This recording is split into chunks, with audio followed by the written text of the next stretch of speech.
ici le psaume 23? Hein? Est-ce que on peut se mettre debout et le réciter ensemble? Le psaume 23, on se met debout et nous récitons ensemble le psaume 23. Vous êtes prêts? Vous êtes prêts? Allons-y. L'Éternel est mon berger, je ne manquerai de rien.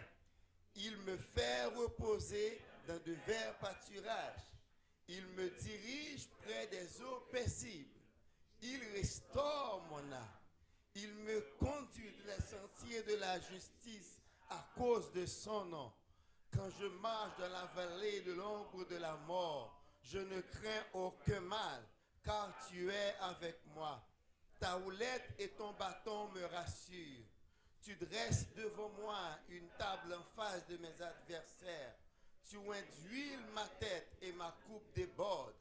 Oui, le bonheur et la grâce m'accompagneront tous les jours de ma vie, et j'habiterai dans la maison de l'Éternel jusqu'à la fin de mes jours.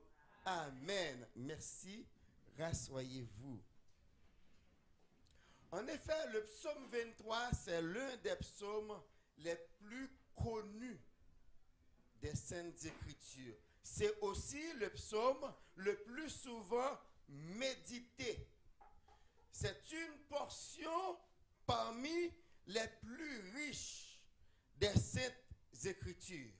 Le psaume 23, d'ailleurs, vous venez de donner l'exemple, presque toute la salle connaît ce psaume. Mais j'aimerais nous inviter un instant et nous poser la question suivante. Qu'est-ce que nous connaissons vraiment du psaume 23? Est-ce seulement le texte que nous pouvons réciter par cœur, ou bien est-ce que nous connaissons la personne que le psaume nous présente? Il y a deux types de personnes qui connaissent et récitent le psaume 23. Il y a ceux qui connaissent et admirent le poème et la beauté du psaume 23. C'est un très beau texte. Et tout ami de la poésie va aimer le psaume 23. Mais si vous êtes de cette catégorie, vous manquez beaucoup de choses, parce que il y a une deuxième catégorie de personnes qui ont percé la réalité du texte et se l'approprient.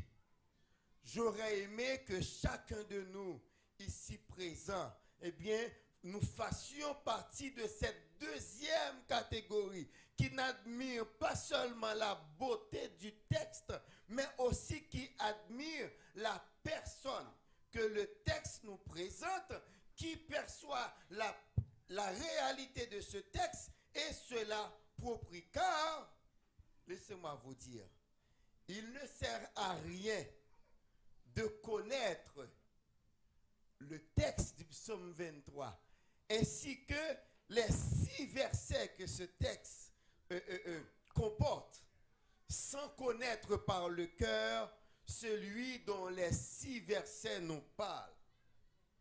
Parce que, en fait, dans le psaume 23, il est question de Jésus lui-même. C'est lui qui est placé devant nous tout le long de ce beau texte. Mais ce n'est pas seulement le texte du psaume 23. Il y a aussi le psaume qui le précède et le psaume qui le suit. Je veux parler du psaume 22 et le psaume 24. Oui, la personne de Jésus remplit les psaumes 22, 23 et 24 qui forment un tout. C'est une unité. Ces 3 psaumes nous présentent Christ, chacun sous un aspect différent. Le psaume 22, dans le psaume 22, c'est le Sauveur. Dans le psaume 22, nous trouvons ce que Christ a subi afin de nous sauver. C'est ce que nous trouvons dans le psaume 22. Dans le psaume 23, nous retrouvons le berger. Et dans le psaume 24, nous retrouvons le roi de gloire.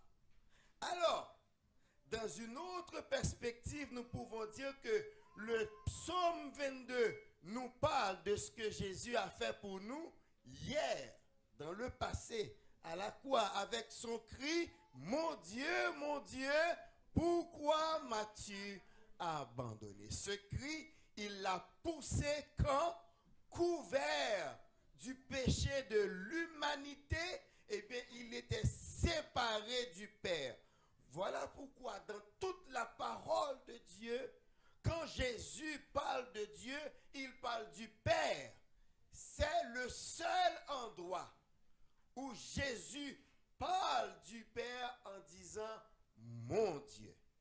Parce qu'il y avait une séparation, parce que les yeux du Père ne peuvent pas voir le péché. Or, Jésus était couvert de nos péchés. C'est la raison qui lui a porté à crier « mon Dieu, pourquoi m'as-tu abandonné ?» Parce qu'en cet instant, il avait accepté d'être abandonné du Père afin que vous et moi, nous soyons réconciliés avec le Père. C'est pour nous qu'il a souffert tout ça. Donc le psaume 22 nous parle de ce que Christ a fait hier. Le psaume 23 nous parle d'aujourd'hui. Qu'est-ce qu'il est pour nous? Il est mon berger. Il me conduit. Il prend soin de moi. Il me protège. Il me rassure. Il restaure mon âme. Tandis que le psaume 24 nous parle de notre lendemain. Porte, élevez vos létaux.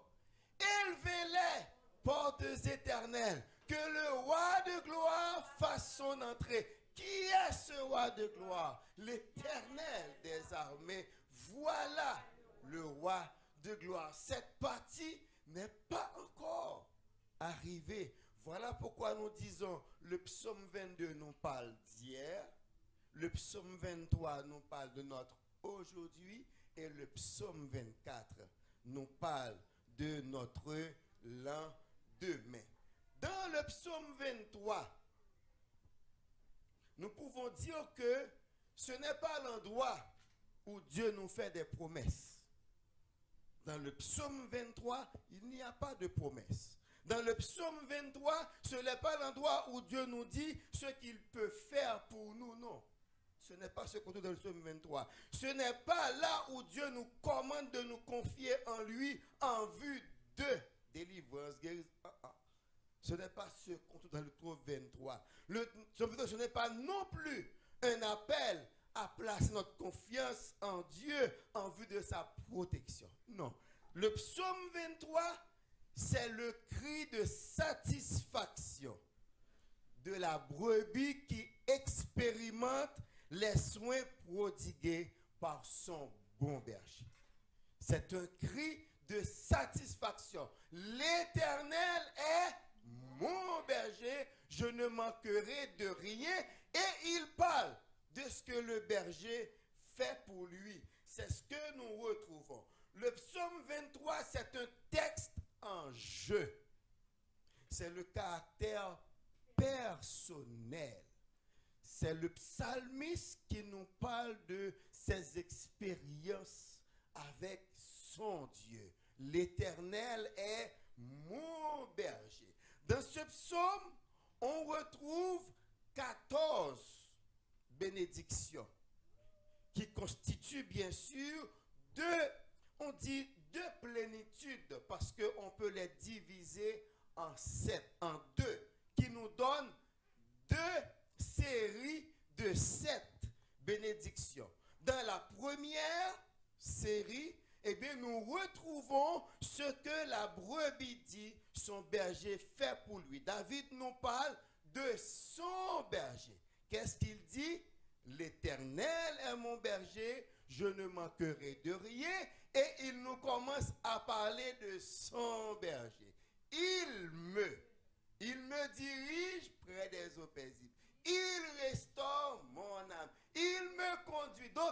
ce que son berger fait pour lui. Tandis que dans la deuxième série de cette bénédiction, eh bien, c'est une conversation que nous retrouvons où David parle à son Seigneur. Tu es avec moi. Ta houlette et ton bâton me... C'est une conversation. La brebis est devant son maître et il lui dit comment tu es important pour moi. Voici ce que tu as fait. Ta houlette et ton bâton me rassurent.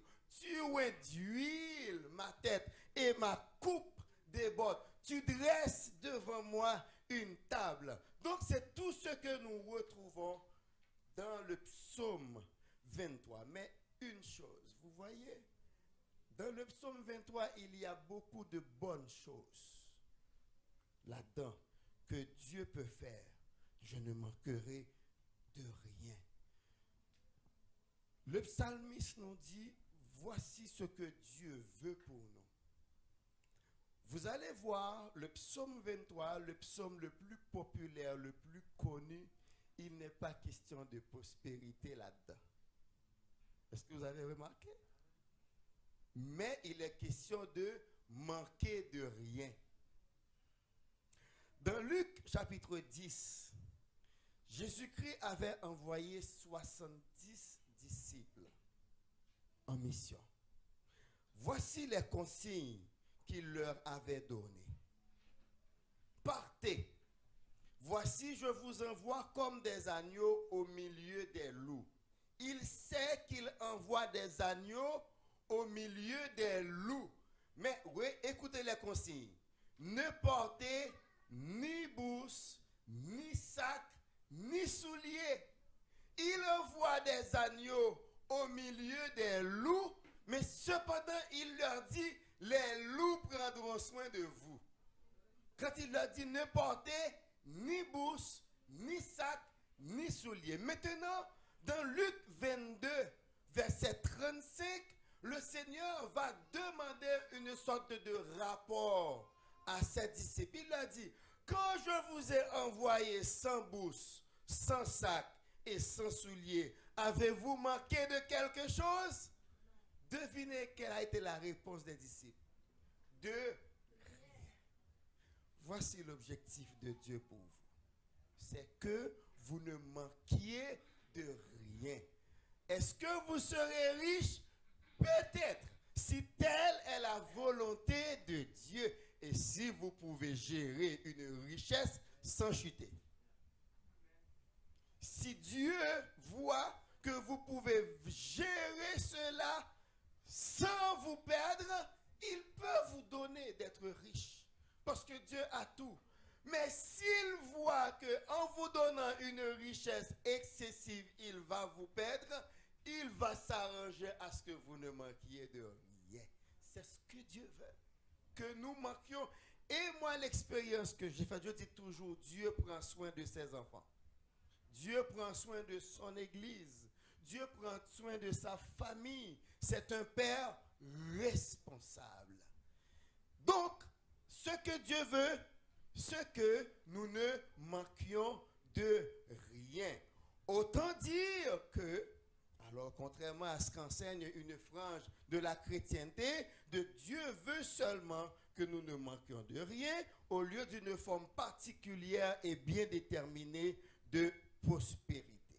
Donc, je ne manquerai de rien signifie j'aurai la sécurité, j'aurai la protection nécessaire, je réussirai mes projets, j'aurai du succès dans mes entreprises, je ne manquerai de rien, j'aurai une bonne santé, j'aurai la prospérité, la longévité, une bonne qualité de vie, de bons contacts humains, une bonne relation avec Dieu, guérison des maladies, le rajeunissement sans aucun élixir. C'est tout ce que Dieu... Et autre chose que Dieu nous réserve, qu'il peut faire pour nous. Mais cependant, attention. Savez-vous que dans le psaume même, parmi les bonnes choses que le psalmiste dit qu'il ne manquera pas, il y a aussi des choses qui sont moins voulu. Parmi les choses qu'il ne manquera pas, il ne manquera pas d'adversaire. Parce qu'il dit, tu dresses une table devant moi en face de mes. C'est vrai. L'Éternel est mon berger, je ne manquerai de rien. Mais parmi les riens, il y a aussi les adversaires. Parmi les riens, il y a aussi le fait de passer par la vallée de l'ombre de... Ou par exemple, on peut expérimenter la déprime, l'angoisse, des crises d'angoisse. On peut connaître ça. Ou par exemple, David a connu ça, ce qui lui a poussé à crier dans le psaume 13, ô Éternel, jusque à quand? Jusque à quand m'abandonneras-tu sans cesse? Jusque à quand aurai-je des soucis dans mon âme et chaque jour des chagrins dans mon cœur? Jusque à quand mon ennemi s'élèvera-t-il contre moi? Jusque à quand? Il y a aussi de ces moments dans la vallée de l'ombre de la mort où on se croit abandonné. C'est ce que David a expérimenté dans le psaume 13. Il y a de ces moments. Mais vous savez, Dieu a tout fait pour un but. Vous voyez les lumières qui nous éclairent? Si on enlève le fil négatif, il n'y aura pas de lumière. Il faut toujours un fil positif et un fil négatif. Ce que vous aimez moins dans votre vie, sachez que c'est par cela que le Seigneur va vous faire grandir. Nous n'aimons pas la maladie. Nous n'aimons pas les épreuves. Nous n'aimons pas la souffrance. Nous n'aimons pas les douleurs. Cependant, tout cela sont des véhicules de Dieu pour nous aider à grandir. D'ailleurs, vous le savez tous, nous sommes entre Haïtiens. Ne dit-on pas, moun qui pas passé maladie, pas connaît? Amen. Si ou pas qu'on des moments de détresse, que je vais faire connaître Jean bon Dieu la grand? Qui témoignage ou va gagner? Qui ça va gagner pour dire au monde? L'homme a venu dire que, écoutez, si bon Dieu était là, il va pas quitter tomber dans sorrier, mais si vous pas gon passé, pour dire le même Dieu qui m'a délivré de cette impasse, il va continuer de le faire. C'est ce même Dieu que je sers. Voilà pourquoi le Seigneur nous laisse expérimenter de l'adversité. Dans la vallée de l'ombre de la mort, vous risquez d'entendre la voix des adversaires vous dire, mais où était Dieu quand vous étiez sur le point de vous engager dans cette vallée? Ne pouvait-il pas intervenir pour vous empêcher de vous y engager? Nous avons déjà entendu cela. Où était votre Dieu? Où est Dieu? Pourquoi il y a tant de mal, tant de souffrance dans le monde? Où est Dieu? Mais la réponse est celle-ci. Psaume 115, verset 3. Notre Dieu est au ciel. Il fait tout ce qu'il veut. Et vous pouvez continuer à dire à votre adversaire, s'il m'a laissé m'engager ici, il va faire que tout concourt à mon bien. Est-ce que c'est une parole de résignation? Non. Mais c'est une parole de foi, parce que nous allons avoir la réponse au verset 5. Tu dresses devant moi une table en face. Nous le disons en créole, c'est pour la vie, me fait tout pain au crier, gain. Amen. Il faut que les adversaires puissent crier, il y a un Dieu. C'est ce qu'il a fait pour le peuple, les Judéens, dans le psaume 126. Les nations d'alentour disaient, l'Éternel a fait pour eux deux choses. Donc la foi du croyant dans l'adversité prépare la confusion des adversaires. Est-ce que vous voulez confondre adversaires pendant 2023? Eh bien, gardez Jéhovah sous bon Dieu. Laissez vos yeux fixés sur le Seigneur. Voici ma prière pour vous. Pour terminer, j'ai 3 choses à demander pour vous. Que nous soyons de ceux qui connaissent, qui ne connaissent pas seulement le texte du psaume 23, mais que nous connaissions Jésus dont parle le psaume 23. Que vous soyez de ceux qui ont réalisé petit a, celui dont parle le psaume 22, c'est mon sauveur. Que vous puissiez dire, le psaume 22 parle de mon sauveur. Le psaume 23 parle de mon berger. Et le psaume 24 parle du règne à venir du roi des rois qui est mon Seigneur.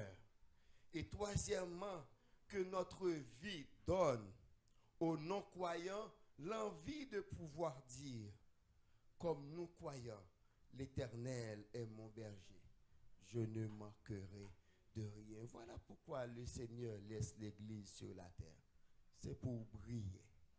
Et briller où ça? Seulement quand nous sommes en santé, quand nous avons un bon emploi, quand les enfants sont en bonne santé, quand on a la maison, on peut payer chaque mois. Mais briller aussi quand les choses vont moins mal. Car c'est exactement là que le Seigneur nous attend. Pour semer la confusion dans le camp des adversaires. Que le Seigneur vous bénisse abondamment. Prions ensemble, prions le Seigneur. Cher Seigneur, merci pour ta parole qui vient d'être proclamée. Ta famille, tes enfants qui sont là ont entendu. Nous te prions de graver ces paroles dans leur cœur. Le réma que tu as adressé à chaque personne ici présente, nous te prions, Père, que ce réma puisse les aider à grandir en toi et à savoir, quel que soit ce que le malin amène sur leur route, mais qu'ils puissent dire, l'Éternel est mon berger, je ne manquerai de rien. Que ton nom soit béni au nom de Jésus. Amen et amen.